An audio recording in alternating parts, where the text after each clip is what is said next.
Hello everyone. अभी तक आपने गुनाहों का देवता भाग 17 में सुना कि प्रेम और वासना के द्वंद्व में फंसे हुए चंदर को पम्मी के साथ थोड़ा सुकून मिलता है और दोनों का लगातार मिलना जुलना होता है। और इधर विंती की शादी 3 फेरों के बाद टूट जाती है और विंती डॉक्टर शुक्ला के घर वापस आ जाती है। अब आगे वह घर पहुंचा तो उसके पांव जमीन पर नहीं पड़ रहे थे। उसने उफनी हुई चांदनी चूमी थी। उसने तरुणाई के चांद को स्पर्शों से सेहरा दिया था।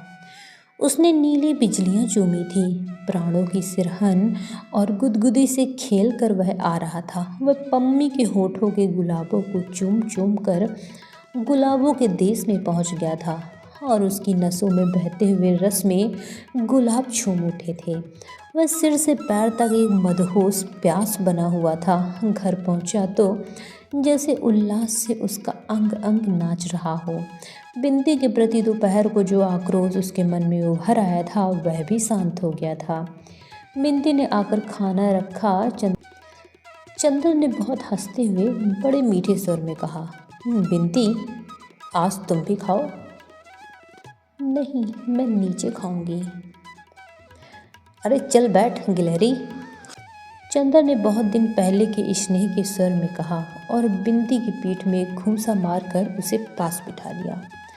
आज तुम्हें नाराज नहीं रहने देंगे, लेखा पगली। नफरत से नफरत बढ़ती है, प्यार से प्यार जागता है। बिंदी के मन का सारा स्नेह सूख गया था। वह चिड़चिड़ी, स्वाभिमानी, गंभीर और रूखी हो गई थी। लेकिन औरत बहुत कमज़ोर होती है। ईश्वर न करे कोई उसके हृदय की ममता को छू ले। वह सब कुछ बर्दाश्त कर लेती है, लेकिन अगर कोई किसी तरह उसके मन के रस को जगा दे तो वह फिर अपना सब अभिमान भूल जाती है। चंदर ने जब वह यहाँ आई थी तभी से उसके हृदय की ममता जीत ली थी, इसलिए चंदर के सामने सदा झुकती आई। लेकिन पिछली बार से चंदर ने ठोकर मारकर सारा स्नेह बिखेर दिया था। उसके बाद उसके व्यक्तित्व का रस सूखता ही गया। क्रोध जैसे उसकी भौं पर रखा रहता था। आज चंदर ने उसको इतनी दुलार से बुलाया तो लगा वह जाने कितने दिनों का भूला स्वर सुन रही है। चाहे चंद्र के प्रति उसके मन में कुछ भी आक्रोश क्यों ना हो, लेकिन वह इस स्वर का आग्रह नहीं टाल सकती। यह वह भली प्रकार जानती थी। वह बैठ गई। चंद्र ने एक कौर बनाकर बिंती के मुंह में दे दिया। बिंती ने खा लिया। चंद्र ने बिंती की बाह में चुटकी काट कर कहा, अब दिमाग ठीक हो गया पगली का? इतने दिनों से अकड़ी फिरती थी। बिंती ने बहुत दिन के भूले हुए स्नेह के स्वर में कहा, खुद ही तो अपना दिमाग बिगाड़े रहते हैं और हमें इल्ज़ाम लगाते हैं। तरकारी ठंडी तो नहीं है? दोनों में सुलह हो गई। जाड़ा अब काफ़ी बढ़ गया था। खाना खा चुकने के बाद बिंती साल ओढ़े चंदर के पास आई और बोली, लो इलायची खाओगे? चंदर ने ले ली। छील कर आधे दाने खुद खा लिए, आधे बिंती के मुंह में दे दिए। बिंती ने धीरे से चंदर की अंगुली दांत से दबा दी। चंदर ने हाथ खींच लिया। बिंती उसी के पलंग के पास ही बैठ गई। चंदर ने हाथ खींच लिया। बिंती उसी के पलंग पर पास ही बैठ गई और बोली, याद है तुम्हें? इस पलंग पर तुम्हारा सिर दबा रही थी तो तुमने शीशी फेंक दी थी। हाँ याद है, अब कहो तुम्हें उठाकर फेंक दूँ? चंदर आज बहुत खुश था। मुझे क्यों फेंकोगे? बिंती ने शरारत से मुंह बनाकर कहा, मैं तुमसे उठूंगी ही नहीं।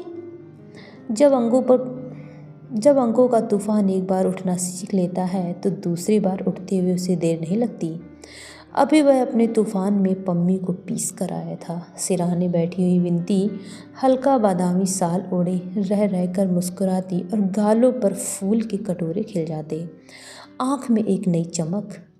चंदर थोड़ी देर देखता रहा। उसके बाद उसने बिंती को खींचकर कुछ हिचकते हुए बिंती के माथे पर अपने होंठ रख दिए। बिंती कुछ नहीं बोली, चुपचाप अपने को छुड़ाकर सिर झुकाए बैठी रही और चंदर के हाथ को अपने हाथ में लेकर अंगुलियां चिटकाती रही। सहसा बोली, अरे तुम्हारे कफ का बटन टूट गया है, लाओ सिल दूँ। चंदर को पहले कुछ आश्चर्य हुआ, फिर कुछ ग्लानि। बिंती कितना समर्पण करती है उसके सामने वह, लेकिन उसने अच्छा नहीं किया। पम्मी की बात दूसरी है, बिनती की बात दूसरी। बिनती के साथ एक पवित्र अंतर ही ठीक रहता। बिनती आई और उसके कप में बटन सीने लगी। सीते सीते बचे हुए डोरे को दांत से तोड़ते हुए बोली, चंदर एक बात कहे मानोगे? क्या? पम्मी के यहाँ मत जाया करो। क्यों? पम्मी अच्छी औरत नहीं है, वह तुम्हें प्यार नहीं करती, तुम्हें बिगाड़ती है। यह बात गलत है बिनती, तुम इसलिए कह रही हो ना कि उसमें वासना बहुत तीखी है। नहीं, यह नहीं, उसने तुम्हारी ज़िंदगी में सिर्फ एक नशा, एक वासना दी है, कोई ऊंचाई, कोई पवित्रता नहीं। कहाँ दीदी, कहाँ पम्मी?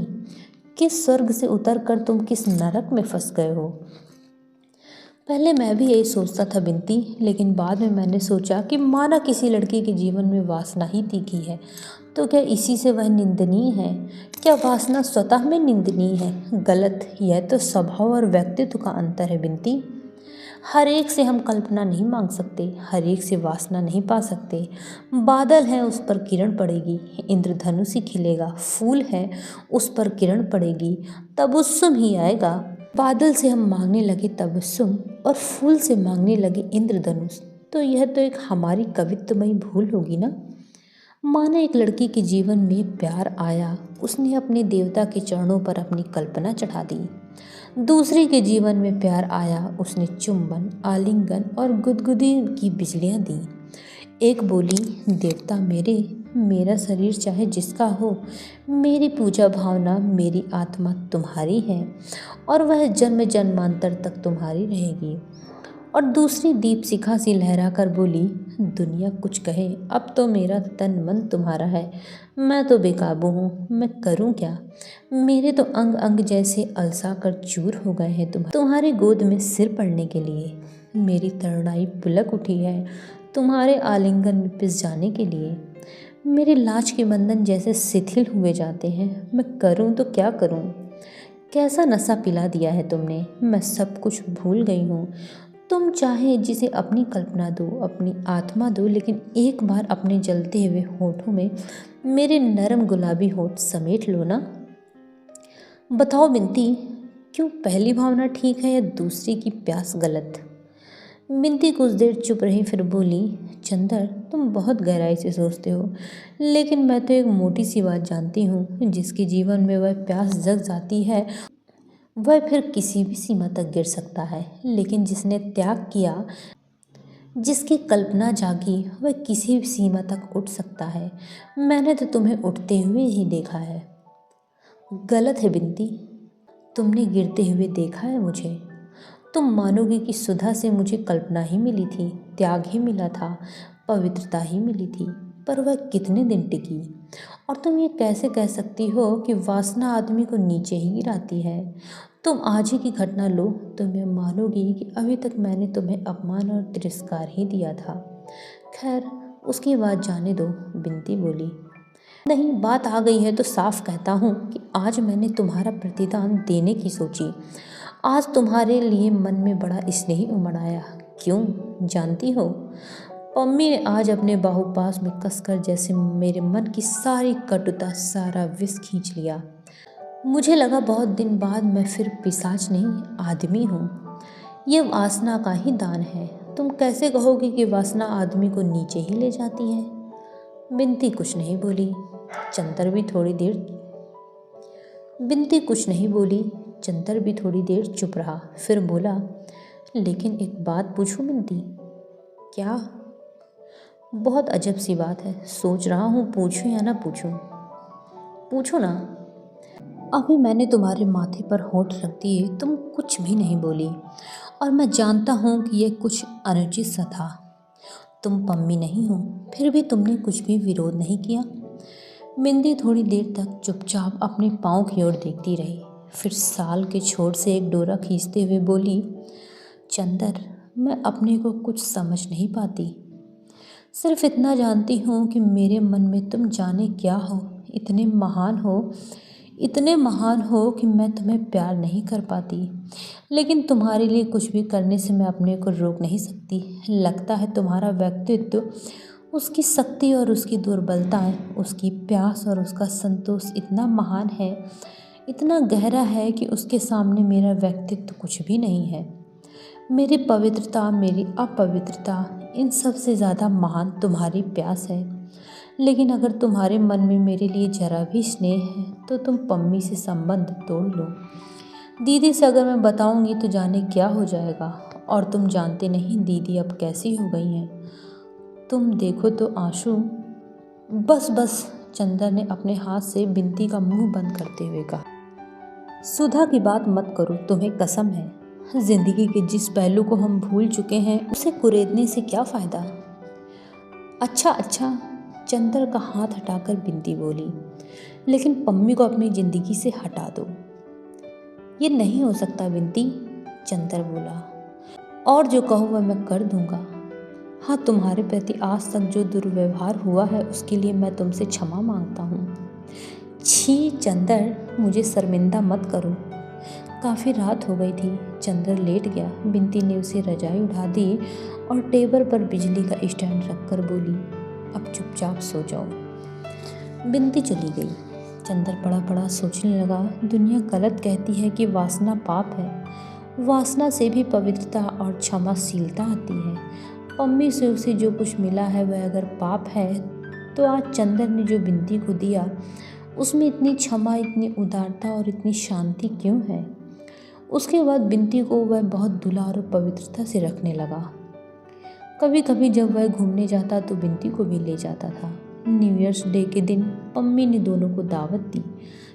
बिनती पम्मी के पीछे चाहे चंदर से पम्मी का विरोध कर ले, पर पम्मी के सामने बहुत शिष्टता और स्नेह का बर्ताव करती थी।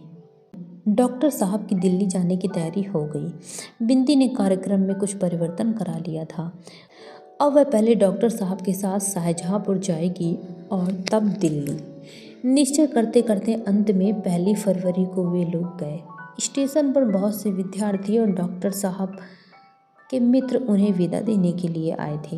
बिनती विद्यार्थियों की भीड़ से घबराकर इधर चली आई और चंदर को बुलाकर कहने लगी, चंदर, दीदी के लिए एक खत तो दे दो।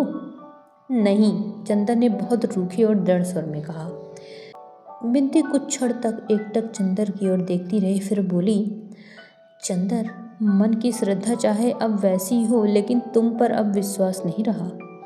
चंदर ने कोई जवाब नहीं दिया, सिर्फ हंस पड़ा। फिर बोली, अगर कभी कोई ज़रूरत हो तो ज़रूर लिखना, मैं चली आऊँगी, समझे। और फिर चुपचाप जाकर बैठ गई। जब चंदर लौटा तो उसके साथ कई साथी प्रोफेसर थे। घर पहुंचकर वह कार लेकर पम्मी के यहाँ चल दिया। पता नहीं क्यों बिनती के जाने का चंदर को कुछ थोड़ा सा दुख था। गर्मी का मौसम आ गया था। चंदर सुबह कॉलेज जाता, दोपहर को सोता और शाम को वह नियमित रूप से पम्मी को लेकर घूमने जाता। डॉक्टर साहब कार छोड़ गए थे। कार पम्मी और चंदर को लेकर दूर दूर का चक्कर लगाया करती थी। इस बार उसने अपनी छुट्टियां दिल्ली में ही बिताने की सोची थी। पम्मी ने भी तय किया था कि मसूरी से लौटते समय जुलाई में वह 1 हफ्ते आकर डॉक्टर शुक्ला की मेहमानी करेगी और दिल्ली के पूर्व परिचितों से भी मिल लेगी। यह नहीं कहा जा सकता कि चंदर के दिन अच्छी तरह बीत रहे थे।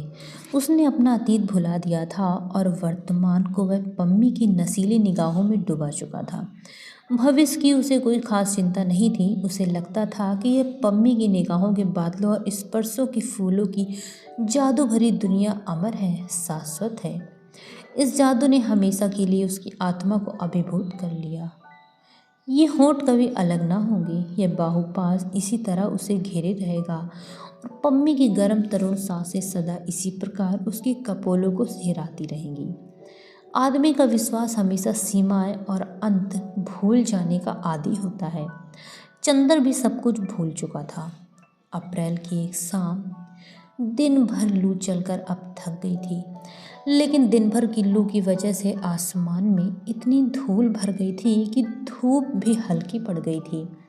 माली बाहर छिड़काव कर रहा था। चंदर सोकर उठा था और सुस्ती मिटा रहा था। थोड़ी देर बाद वह उठा, दिशाओं की ओर निरुद्देश देखने लगा।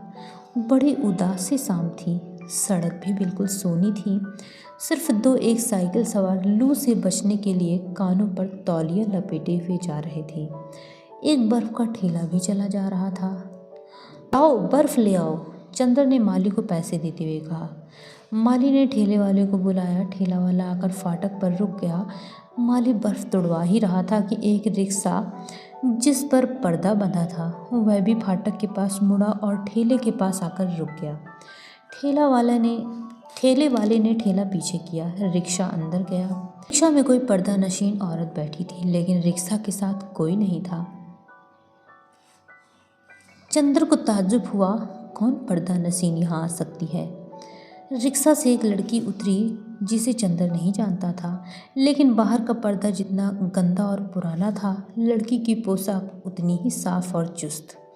वह सफ़ेद रेशम की सलवार, सफ़ेद रेशम का चुस्त कुर्ता और उस पर बहुत हल्की सरबती फलसई रंग की चुन्नी ओढ़े हुए थी। वह उतरी और रिक्शा वाले से बोली, अब घंटे भर में आकर मुझे ले जाना।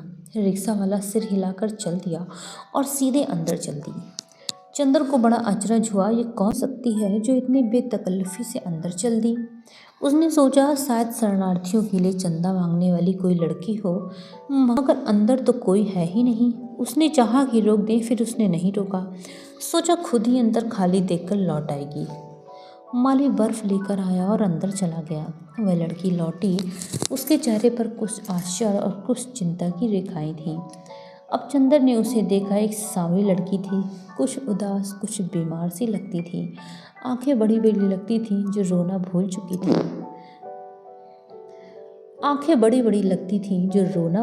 थी। और हंसने में भी आसक्त थी।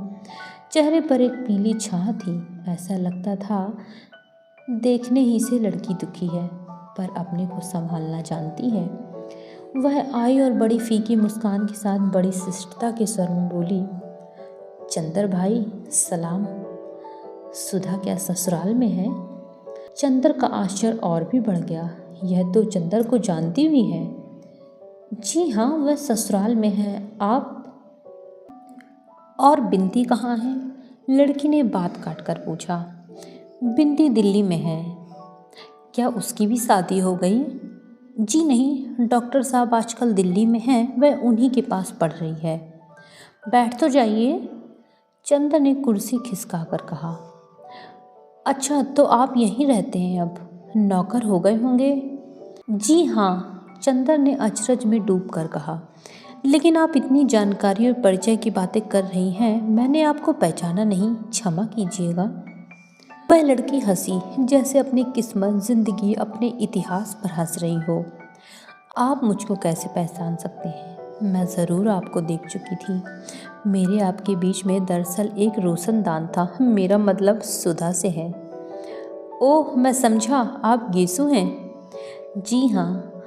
और गेसु ने बहुत तमीज़ से अपनी चुन्नी ओढ़ ली। अब तो शादी के बाद जैसे बिल्कुल खो ही गई। अपनी सहेली को भी एक खत नहीं लिखा। अख्तर मियाँ मज़े में हैं।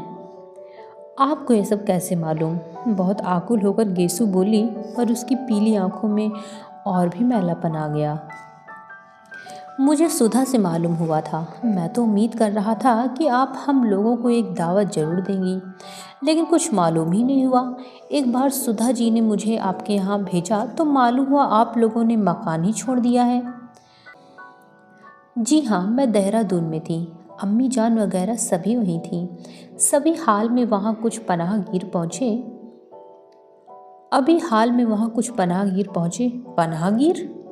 जी, पंजाब के सिख वगैरह। कुछ झगड़ा हो गया तो हम लोग चले आए। अब हम लोग यहीं हैं। अख्तर मियाँ कहाँ हैं? मिर्ज़ापुर में पीतल का रोज़गार कर रहे हैं। और उनकी बीवी देहरादून में थी। यह सज़ा क्यों दी आपने उन्हें? सज़ा की कोई बात नहीं। गेसु का स्वर घुटता हुआ सा मालूम दे रहा था। उनकी बीवी उनके साथ है। क्या मतलब? आप तो अजब सी बातें कर रही हैं। अगर मैं भूल नहीं करता तो आपकी शादी। जी हाँ, बड़ी उदास हंसी हंसकर गेसु बोली। आपसे चंद्र भाई मैं क्या छिपाऊंगी? जैसे सुधा वैसे आप। मेरी शादी उनसे नहीं हुई। अरे गुस्ताखी माफ़ कीजिएगा। सुधा तो मुझसे कह रही थी कि अख्तर। मुझसे मोहब्बत करते हैं, गेसु बात काट कर बोली और बड़ी गंभीर हो गई और अपनी चुन्नी के छोर में टके हुए सितारे को तोड़ती हुई बोली, मैं सचमुच नहीं समझ पाई कि उनके मन में क्या था। उनके घर वालों ने मेरे बजाय फूल को ज़्यादा पसंद किया। उन्होंने फूल से ही शादी कर ली। अब अच्छी तरह निभ रही है दोनों की। फूल तो इतने अरसे में एक बार भी हम लोगों से मिलने नहीं आई। अच्छा। चंद्र चुप होकर सोचने लगा। कितनी बड़ी प्रवंचना हुई इस लड़की की ज़िंदगी में। कितने दबे शब्दों में यह कहकर चुप हो गई। एक भी आंसू नहीं, एक भी सिसकी नहीं, संयत स्वर और फीकी मुस्कान। बस चंद्र चुपचाप उठकर अंदर गया। महाराजिन आ गई थी। कुछ नाश्ता और शरबत भेजने के लिए कहकर चंद्र बाहर आया। गेसु चुपचाप लॉन की ओर देख रही थी, शून्य निगाहों से। चंद्र आकर बैठ गया और बोला, बहुत धोखा दिया आपको। छी, ऐसी बातें नहीं कहते चंद्र भाई। कौन जानता है कि यह अख्तर की मजबूरी रही हो। जिसको मैंने अपना सरताज माना उसके लिए ऐसा ख्याल भी लाना गुनाह है। मैं इतनी गिरी हुई नहीं कि यह सोचूं कि उन्होंने धोखा दिया। गेसु दांत तले जबान दबाकर बोली। चंद्र दंग रह गया। क्या गेसु अपने दिल से कह रही है? इतना अखंड विश्वास है गेसु को अख्तर पर। शरबत आ गया था। गेसु ने तकल्लुफ़ नहीं किया, लेकिन बोली, आप बड़े भाई हैं, पहले आप शुरू कीजिए। आपकी फिर कभी अख्तर से मुलाकात नहीं हुई? चंद्र ने एक घूंट पीकर कहा, हुई क्यों नहीं, कई बार वह अम्मी जान के पास आए। आपने कुछ नहीं कहा? कहती क्या, यह सब बातें कहने सुनने की होती हैं। और फिर फूल वहाँ आराम से है। अख्तर भी फूल को जान से ज़्यादा प्यार से रखते हैं। यही मेरे लिए बहुत है। और अब कहकर क्या करूँगी। जब फूल से शादी तय हुई और वे राजी हो गए तभी मैंने कुछ नहीं कहा। अब तो फूल की मांग, फूल का सुहाग मेरे लिए सुबह की अजान से ज़्यादा पाक है। गेसु ने शरबत में निगाहें डुबाए हुए कहा। चंद्र क्षण भर चुप रहा, फिर बोला, अब आपकी शादी अम्मी जान कब कर रही हैं? कभी नहीं। मैंने कष्ट कर लिया है कि मैं शादी ताउम्र नहीं करूँगी। देहरादून के मैटरनिटी सेंटर में काम सीख रही थी, कोर्स पूरा हो गया है। अब किसी अस्पताल में काम करूँगी। आप? क्यों, आपको ताज्जुब क्यों हुआ? मैंने अम्मी जान को इस बात के लिए राजी कर लिया। मैं अपने पैरों पर खड़ी होना चाहती हूँ। चंदर ने शरबत से बर्फ़ निकालकर फेंकते हुए कहा, मैं आपकी जगह होता तो दूसरी शादी करता और अख्तर से भरसक बदला लेता। बदला? गेसु मुस्कुरा कर बोली, छी चंदर भाई, बदला, गुरेज, नफ़रत, इससे आदमी न कभी सुधरा है न कभी सुधरेगा। बदला और नफ़रत तो अपने मन की कमजोरी को जाहिर करते हैं। और फिर बदला मैं लूँ किससे? उससे दिल की तन्हाइयों में मैं जिसके सजदे पड़ती हूँ। ये कैसे हो सकता है? गेसु के माथे पर विश्वास का तेज दमक उठा। उसकी बीमार आंखों में धूप लहला उठी और उसका कंचन लता सा तन जगमगाने लगा। कुछ ऐसी दृढ़ता थी उसकी आवाज़ में, ऐसी गहराई थी उसकी ध्वनि में कि चंद्र देखता ही रह गया। वह जानता था कि गेसु के दिल में अख्तर के लिए कितना प्रेम था। वह यह भी जानता था कि गेसु अख्तर की शादी के लिए किस तरह पागल थी। वह सारा सपना ताश के महल की तरह गिर गया और परिस्थितियों ने नहीं, खुद अख्तर ने धोखा दिया। लेकिन गेसु है कि माथे पर सिकन नहीं, भावों में बल नहीं, होठों पर शिकायत नहीं।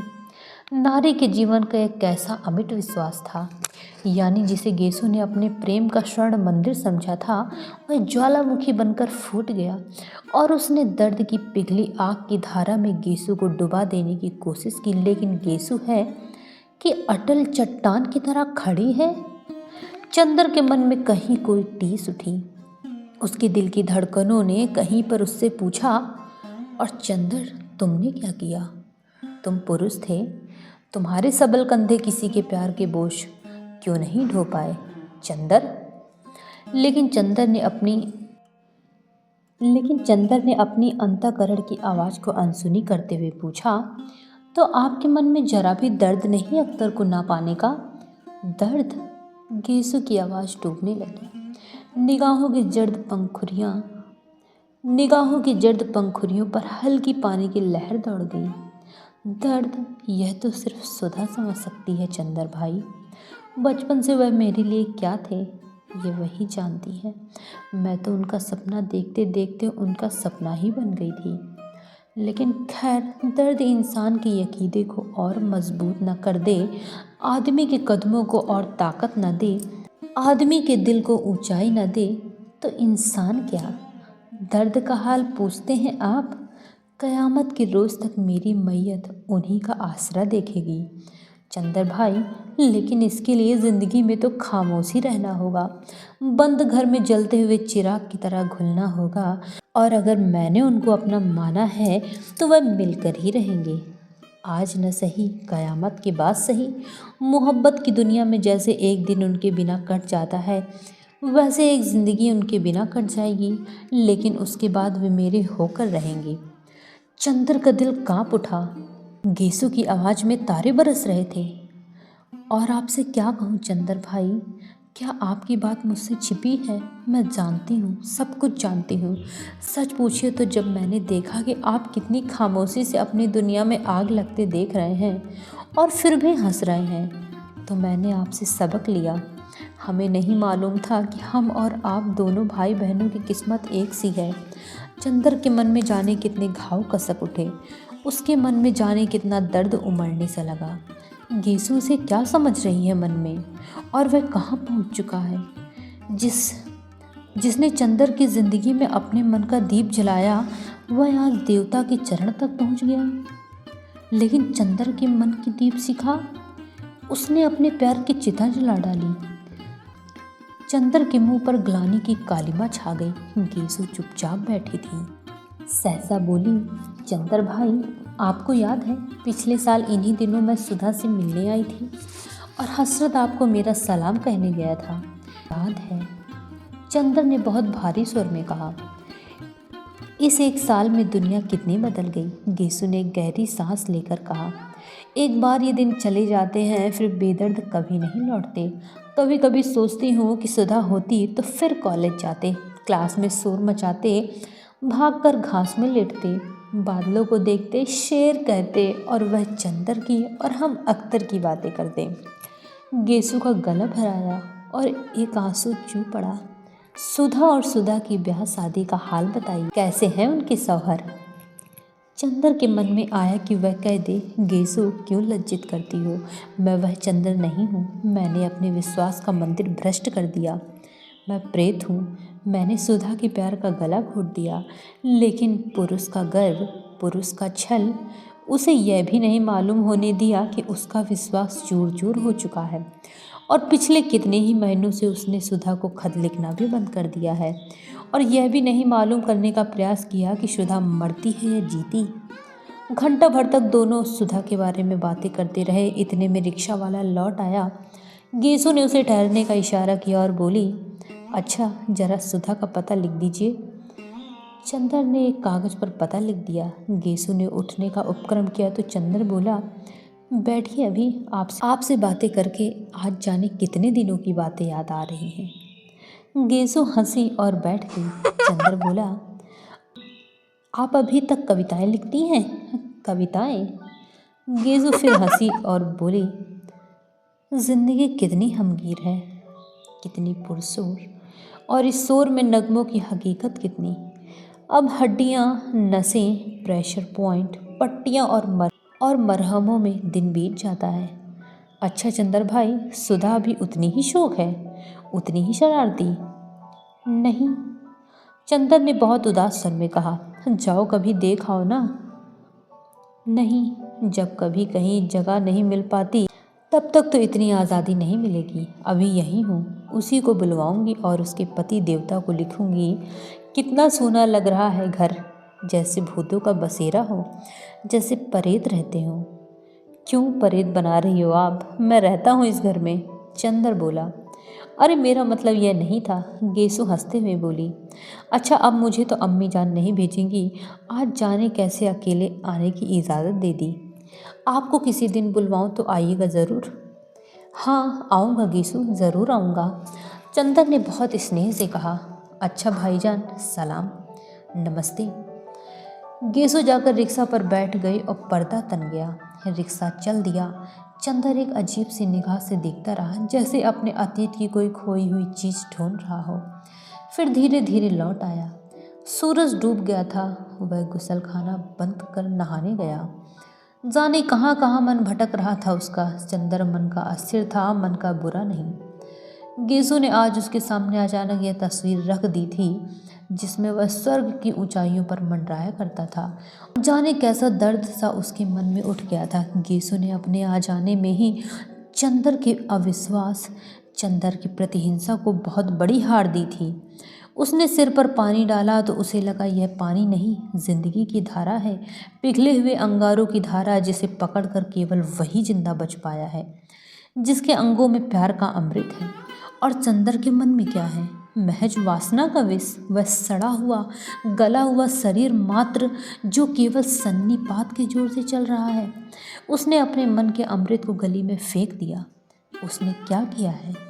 वह नहा कर आया और शीशे के सामने खड़ा होकर बाल काटने लगा। फिर शीशे की एक और एकटक देखकर बोला, मुझे क्या देख रहे हो चंदर बाबू? मुझे तो तुमने बर्बाद कर डाला।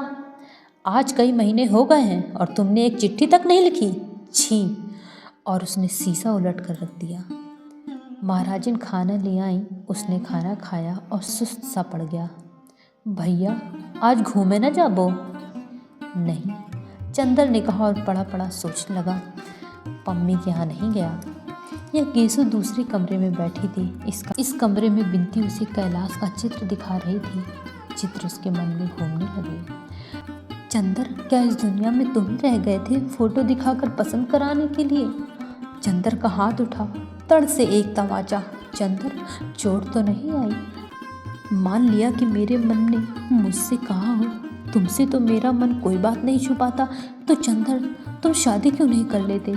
पापा लड़की देख आएंगे, हम भी देख लेंगे, और तो फिर तुम बैठो तो हम पढ़ेंगे, वरना हमें शर्म लगती है। चंदर, तुम शादी मत करना, तुम इन सब के लिए नहीं बनी हो। नहीं सुधा, तुम्हारे बच्चे पर सिर रखकर कितना संतोष मिलता है। आसमान में एक एक करके तारे टूटते जा रहे थे। वह पम्मी के यहाँ नहीं गया। 1 दिन, 2 दिन, 3 दिन, अंत में चौथे दिन शाम को पम्मी खुद आई। चंदर खाना खा चुका था और लॉन पर टहल रहा था। पम्मी आई, उसने स्वागत किया, लेकिन उसकी मुस्कुराहट में उल्लास नहीं था। कहो कपूर, आए क्यों नहीं? मैं समझी तुम बीमार हो गए। पम्मी ने लॉन पर पड़ी एक कुर्सी पर बैठते हुए कहा। आओ बैठो ना। उसने चंदर की ओर कुर्सी खिसकाई। नहीं, तुम बैठो, मैं टहलता रहूँगा, चंदर बोला और कहने लगा, पता नहीं क्यों पम्मी 2-3 दिन से तबीयत बहुत उदास सी है। तुम्हारे यहाँ आने को तबीयत नहीं हुई? क्यों, क्या हुआ? पम्मी ने पूछा और चंदर का हाथ पकड़ लिया। चंदर पम्मी की कुर्सी के पीछे खड़ा हो गया। पम्मी ने चंदर के दोनों हाथ पकड़कर अपने गले में डाल लिए और अपना सिर चंदर से टिकाकर उसकी ओर देखने लगी। चंदर चुप था। न उसने पम्मी के गाल थपथपाए, न हाथ दबाया, न अलके बिखेरी, न निगाहों में नशा ही बिखेरा। औरत अपने प्रति आने वाले प्यार और आकर्षण को समझने में चाहे एक बार भूल कर जाए, लेकिन वह अपने प्रति आने वाली उदासी और उपेक्षा को पहचानने में कभी भूल नहीं करती। वह होठों पर होठों के स्पर्शों के गूढ़तम अर्थ समझ सकती है। वह आपके स्पर्श में आपकी नसों से चलती हुई भावना पहचान सकती है। वह आपके वक्ष से सिर टिकाकर आपके दिल की धड़कनों की भाषा समझ सकती है। यदि उसे थोड़ा सा भी अनुभव है और आप उसके साथ हाथ पर हाथ रखते हैं, तो स्पर्श की अनुभूति से ही जान जाएगी कि आप उससे कोई प्रश्न कर रहे हैं, कोई याचना कर रहे हैं, सांत्वना दे रहे हैं या सांत्वना मांग रहे हैं, क्षमा मांग रहे हैं या क्षमा दे रहे हैं, प्यार का प्रारंभ कर रहे हैं या समाप्त कर रहे हैं, स्वागत कर रहे हैं या विदा दे रहे हैं। यह पुलक का स्पर्श है या उदासी का छाव, और नशे का स्पर्श है या खिन्नता या बेमनी का। पम्मी चंदर के हाथों को छूते ही जान गई। हाथ चाहे गर्म हो, लेकिन स्पर्श बड़ा शीतल है, बड़ा नीरस। उसमें वह पिघलती हुई आग की शराब नहीं जो अभी तक चंदर के होठों पर धधकती थी, चंदर के स्पर्शों में बिखरती थी। कुछ तबीयत खराब है कपूर, बैठ जाओ। पम्मी ने उठकर चंदर को जबरदस्ती बिठाल दिया।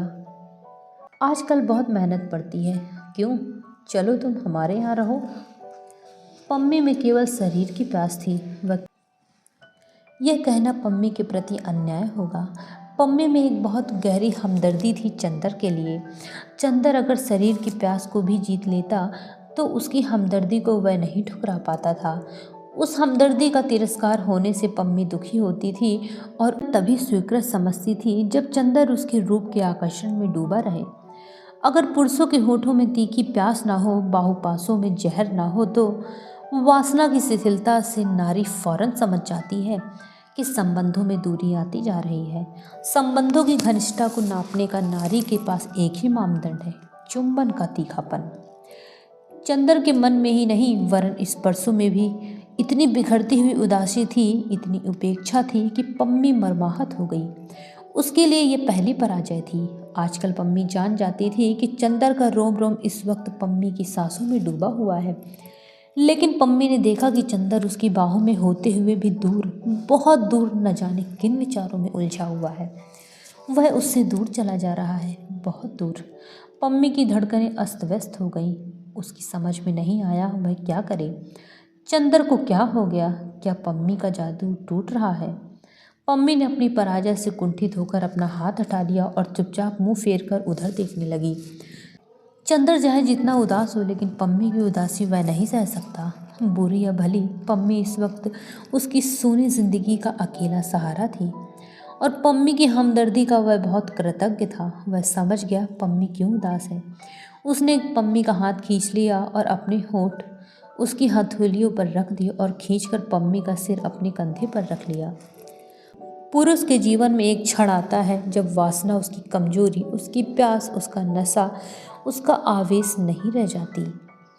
जब वासना उसकी हमदर्दी का, उसकी सांत्वना का साधन बन जाती है। जब वह नारी को इसलिए बाहों में नहीं समेटता कि उसकी बाहें प्यासी हैं, वह इसलिए उसे बाहों में समेट लेता है कि नारी अपना दुख भूल जाए। जिस वक्त वह नारी की सीपियां पलकों के नशे में नहीं, वरन उसकी आंखों के आंसू सुखाने के लिए उसकी पलकों पर होंठ रख देता है, जीवन के उस क्षण में पुरुष जिस नारी से सहानुभूति रखता है, उसके मन की पराजय को भुलाने के लिए वह नारी को बाहुपास के नशे में बहला देना चाहता है। लेकिन इन बाहुपासों में प्यास जरा भी नहीं होती, आग जरा भी नहीं होती, सिर्फ नारी को बहलावा देने का प्रयास मात्र होता है। इसमें कोई संदेह नहीं, चंदर के मन में छाया हुआ पम्मी के रूप का गुलाबी बादल उछटता जा रहा था, नशा उखड़ा सा रहा था। लेकिन चंदर पम्मी को दुखी नहीं करना चाहता था। वह भरसक पम्मी को बहलाए रखता था, लेकिन उसके मन में कहीं न कहीं फिर अंतर्द्वंद का एक तूफान चलने लगा था। गेसू ने उसके सामने उसकी साल भर पहले की जिंदगी का वह चित्र रख दिया जिसकी एक झलक उस अभागे को पागल कर देने के लिए काफ़ी थी। चंदर जैसे तैसे मन को पत्थर बनाकर, अपनी आत्मा को रूप की शराब में डुबोकर, अपने विश्वासों में छल कर उसको भुला पाया था, उसे जिता पाया था। लेकिन गेसू ने और गेसू की बातों ने जैसे उसके मन में मूर्छित पड़ी अभिशाप की छाया में फिर प्राण प्रतिष्ठा कर दी थी। और आधी रात के सन्नाटे में फिर चंदर को सुनाई देता था कि उसके मन में कोई काली छाया बार बार से सकने लगती है और चंदर के हृदय से टकरा कर वह रुदन बार बार कहता है, देवता, तुमने मेरी हत्या कर डाली, मेरी हत्या, जिसे तुमने स्वर्ग और ईश्वर से बढ़कर माना था। और चंदर इन आवाज़ों से घबरा उठता था। विस्मरण की एक तरंग जहाँ चंदर को पम्मी के पास खींच लाई थी, वहाँ अतीत के स्मरण की दूसरी तरंग उसे वेग में उलझाकर जैसे फिर उसे दूर खींच ले जाने के लिए व्याकुल हो उठी। उसको लगा कि पम्मी के लिए उसके मन में जो मादक नशा था, उस पर ग्लानि का कोहरा छाता जा रहा था। अभी तक उसने जो किया था उसके लिए उसी के मन में कहीं न कहीं पर हल्की सी अरुचि छलकने लगी थी। फिर भी पम्मी का जादू बदस्तूर कायम था। वह पम्मी के प्रति कृतज्ञ और वह पम्मी को कहीं किसी भी हालत में दुखी नहीं करना चाहता था, भले वह गुनाह करके अपनी कृतज्ञता जाहिर क्यों न कर पाए। लेकिन जैसे बिनती के मन में चंदर के प्रति जो श्रद्धा थी, वह नैतिकता अनैतिकता के बंधन से ऊपर उठकर थी, वैसे ही चंदर के मन में पम्मी के प्रति कृतज्ञता पुण्य और पाप के बंधन से ऊपर उठकर थी। बिनती ने एक दिन चंदर से कहा था, यदि वह चंदर को असंतुष्ट कर दे तो वह उसे इतना बड़ा गुनाह लगता है कि उसके सामने उसे किसी भी पाप पुण्य की परवाह नहीं है। उसी तरह चंदर सोचता था कि संभव है कि उसका और पम्मी का यह संबंध पापमय हो, लेकिन इस संबंध को तोड़कर पम्मी को असंतुष्ट और दुखी करना इतना बड़ा पाप होगा जो अक्षम्य होगा। लेकिन वह नशा टूट चुका था, वह सांस धीमी पड़ गई थी। अपनी हर कोशिश के बावजूद वह पम्मी को उदास होने से बचा ना पाता था। एक दिन सुबह जब वह कॉलेज जा रहा था कि पम्मी की कार आई। पम्मी बहुत उदास थी। चंदर ने आते ही उसका स्वागत किया। उसके कानों में एक नीले पत्थर का बुंदा था, जिसकी हल्की छाह गालों पर पड़ रही थी। चंदर ने झुककर वह नीली छाह चूम ली। पम्मी कुछ नहीं बोली, वह बैठ गई और फिर चंदर से बोली, मैं लखनऊ जा रही हूँ कपूर। कब? आज। हाँ, अभी कार से। क्यों? यूं ही मन ऊब गया। पता नहीं कौन सी छाह मुझ पर छा गई है। मैं शायद लखनऊ से मसूरी चली जाऊं। मैं तुम्हें जाने नहीं दूंगा। पहले तो तुमने बताया नहीं। तुम्ही ने कहाँ पहले बताया था? क्या? कुछ भी नहीं। अच्छा, चल रही हूँ। सुनो तो। नहीं, अब रोक नहीं सकते तुम, बहुत दूर जाना है चंदर। वह चल दी। फिर वह लौटी और जैसे युगों युगों की प्यास बुझा रही हो, चंदर के गले में झूल गई और कस लिया चंदर को। 5 मिनट बाद सहसा वह अलग हो गई और फिर बिना कुछ बोले अपनी कार में बैठ गई। पम्मी, तुम्हें हुआ क्या है? कुछ नहीं कपूर। पम्मी कार स्टार्ट करते हुए बोली, मैं तुमसे जितनी दूर रहूं उतना ही अच्छा है, मेरे लिए भी तुम्हारे लिए भी। तुम्हारे इन दिनों के व्यवहार ने मुझे बहुत कुछ सिखा दिया है। अंदर सिर से पैर तक ग्लानि से कुंठित हो उठा। सचमुच वह कितना अभागा है। वह किसी को भी संतुष्ट नहीं रख पाया। उसके जीवन में सुधा भी आई, पम्मी भी। एक को उसके पुण्य ने छीन लिया, दूसरे को उसका गुनाह उससे छीने लिए जा रहा है। जाने उसके ग्रहों का मालिक कितना क्रूर खिलाड़ी है कि हर कदम पर उसकी राह उलट देता है। नहीं, वह पम्मी को नहीं खो सकता। उसने पम्मी का कॉलर पकड़ लिया। पम्मी, तुम्हें हमारी कसम है, बुरा मत मानो, मैं तुम्हें जाने नहीं दूंगा। पम्मी हंसी, बहुत ही करुण लेकिन सशक्त हंसी। अपने कॉलर को धीमे से छुड़ाकर चंदर की अंगुलियों को कपोलों से दबा दिया और फिर वक्ष के पास से एक लिफाफा निकालकर चंदर के हाथों में दे दिया और कार स्टार्ट कर दी। पीछे मुड़कर नहीं देखा, नहीं देखा। कार कड़वे धुएं का बादल चंदर की ओर उड़ाकर आगे चल दी। जब कार उछल हो गई तब चंदर को होश आया कि उसके हाथ में एक लिफाफा भी है। उसने सोचा फौरन कार लेकर जाकर पम्मी को रोक ले, फिर सोचा पहले पढ़ तो ले, यह है क्या चीज़। उसने लिफाफा खोला और पढ़ने लगा। कपूर, एक दिन तुम्हारी आवाज़ और बर्टी की चीख सुनकर अपूर्ण वेश में ही अपने श्रृंगार गृह से भाग आई थी और तुम्हें फूलों के बीच पाया था। आज तुम्हारी आवाज़ मेरे लिए मूक हो गई है और असंतोष और उदासी के कांटों के बीच मैं तुम्हें छोड़कर जा रही हूँ इसलिए कि अब तुम्हें मेरी ज़रूरत नहीं रही। झूठ क्यों बोलूँ? अब क्या, कभी भी तुम्हें मेरी ज़रूरत नहीं रही थी, लेकिन मैंने हमेशा तुम्हारा दुरुपयोग किया। झूठ क्यों बोलें, तुम मेरे पति से भी अधिक समीप रहे हो। तुमसे कुछ छिपाऊंगी नहीं। मैं तुमसे मिली थी जब मैं एकाकी थी, उदास थी। लगता था कि उस समय तुम मेरी सुनसान दुनिया में रोशनी के देवदूत की तरह आए थे। तुम उस समय बहुत भोले, बहुत सुकुमार, बहुत ही पवित्र थे। मेरे मन में उस दिन तुम्हारे लिए जाने कितना प्यार उमड़ आया। मैं पागल हो उठी। मैंने तुम्हें उस दिन सलामी की कहानी सुनाई थी सिनेमा घर में। उसी अभागिन सलामी की तरह मैं भी पैगंबर को चूमने के लिए व्याकुल हो उठी। देखा, तुम पवित्रता को प्यार करते हो। सोचा यदि तुमसे प्यार ही जीतना है तो तुमसे पवित्रता की ही बातें करूं। मैं जानती थी कि सेक्स प्यार का आवश्यक अंग है, लेकिन मन में तीखी प्यास लेकर भी मैंने तुमसे सेक्स विरोधी बातें करनी शुरू की। मुंह पर पवित्रता और अंदर में भोग का सिद्धांत रखते हुए भी मेरा अंग अंग प्यासा हो उठा था। तुम्हें होठों तक खींच लाई थी, लेकिन फिर साहस नहीं हुआ। फिर मैंने उस छोकरी को देखा, नितांत प्रतिभाहीन दुर्बल मना छोकरी मिस सुधा को। वह कुछ भी नहीं थी, लेकिन मैं देखते ही जान गई थी कि तुम्हारे भाग का नक्षत्र है। जाने कि उसे देखते ही मैं अपना आत्मविश्वास खोसा बैठी। उसके व्यक्तित्व में कुछ ना होते हुए भी कम से कम अजब सा जादू था, यह मैं भी स्वीकार करती हूँ, लेकिन थी वह छोकरी ही। तुम्हें ना पाने की निराशा और तुम्हें पाने की असीम प्यास दोनों के बीच डालने वाले संघर्ष से भागकर मैं हिमालय में चली आई।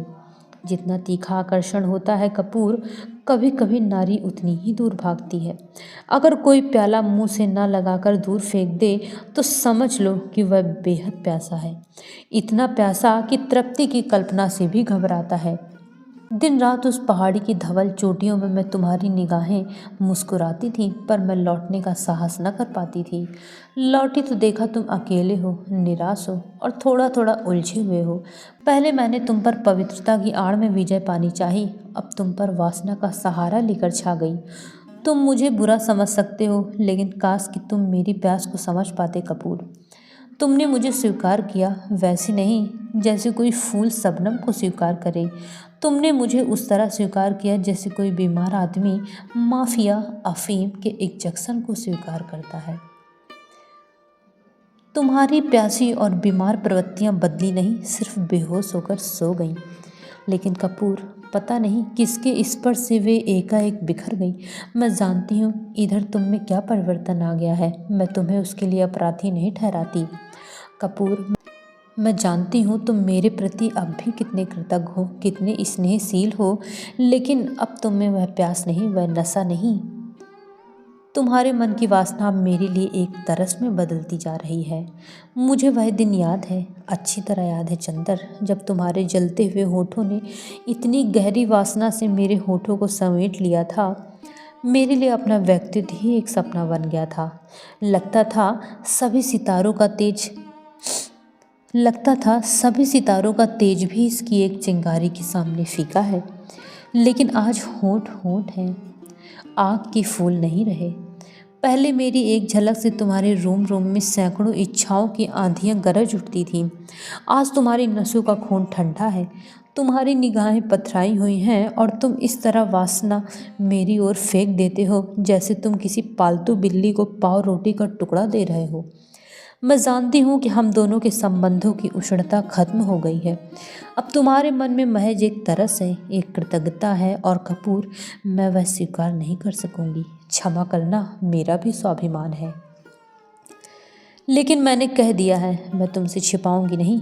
तुम इस भ्रम में कभी मत रहना कि मैंने तुम्हें प्यार किया था। पहले मैं भी यही सोचती थी। कल मुझे लगा कि मैंने अपने को आज तक धोखा दिया था। मैंने इधर तुम्हारी खिन्नता के बाद अपने जीवन पर बहुत सोचा, तो मुझे लगा कि प्यार जैसी स्थायी और गहरी भावना शायद मेरे जैसे रंगीन बहिर्मुख स्वभावशाली के लिए नहीं है। प्यार जैसी गंभीर और खतरनाक तूफानी भावना को अपने कंधों पर ढोने का खतरा देवता या बुद्धिहीन उठा सकते हैं। तुम उसे वहन कर सकते हो, कर रहे हो। प्यार की प्रतिक्रिया भी प्यार की ही परिचायक है कपूर। मेरे लिए आंसुओं की लहरों में डूब जाना संभव नहीं। या तो प्यार आदमी को बादलों की ऊंचाई तक उठा ले जाता है या स्वर्ग से पाताल में फेंक देता है। लेकिन कुछ प्राणी हैं जो न स्वर्ग के हैं न नरक के। वे दोनों लोगों के बीच में अंधकार की परतों में भटकते रहते हैं। वे किसी को प्यार नहीं करते, छायाओं को पकड़ने का प्रयास करते हैं। शायद प्यार करते हैं या निरंतर नई अनुभूतियों के पीछे दीवाने रहते हैं। और प्यार बिल्कुल करते ही नहीं। उनको ना दुख होता है न सुख। उनकी दुनिया में केवल संशय, अस्थिरता और प्यास होती है कपूर। मैं उसी अभागे लोक की एक प्यासी आत्मा थी। अपने एकांत से घबरा कर तुम्हें अपने बाहुपास में बांधकर तुम्हारे विश्वास को स्वर्ग से खींच लाई थी।